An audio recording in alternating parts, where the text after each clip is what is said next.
the people should let their voices heard. This time, let us not forget, let us not forgive, let us act. Sa gitna ng mga isyong kinahaharap ngayon ng bansa, magmula sa mga alegasyon ng korupsyon at mga anomalya sa ilang proyekto ng pamahalaan, muling umuugong ang mga panawagan na may dapat mapanagot sa kontrobersiyang ito. Kaya naman kaugnay ito, planado na ang mga kilos protesta ng iba't ibang mga grupo sa ilang bahagi ng bansa. Pangunahin na itong tinaguriang Black Friday protest na isasagawa dito sa EDSA Ortigas sa darating na Biyernes. Bukod sa Metro Manila, nakaamba na rin ang mga pagkilos sa Davao City at Cebu City sa Biyernes na inorganisa ng Bangon Sambayanan Movement. Kasama rin sa mga nananawagan ng pananagutan si dating Presidential Anti-Corruption Commission Chairman sa ilalim ng Duterte Administration, Greco Belhica. Hinihikayat nito ang mga opisyal na nasasangkot na gumawa ng hakbang upang patunayan ang kanilang integridad. Ang politiko are unrestrained. Ang nag-iimbestiga ang dapat imbestigahan.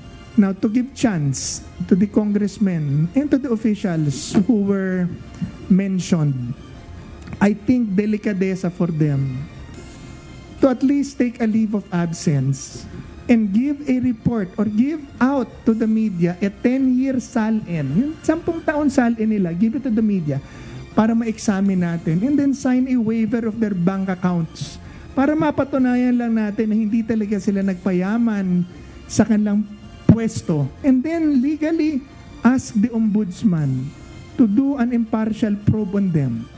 Samantala, 3 pangunahing panawagan naman ang inilalatag ng ilang progresibong grupo kaugnay ng ikinasang kilos protesta.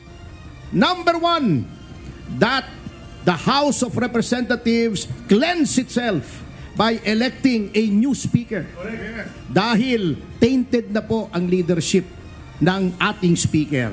Cleanse itself and redeem its credibility before the eyes of the people.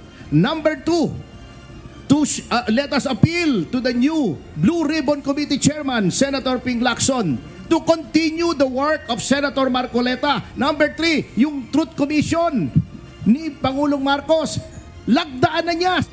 Giit ni Atty. Topacio, nais nilang makita ang sensibilidad ng Pangulo sa paglutas ng kinahaharap na problema at kung talagang independent o magiging patas ang hanay ng mga itatalagang independent commission. Mia Alonso, UNTV News and Rescue. Diyos ang aming sandigan, serbisyo publiko ang aming pinahahalagahan.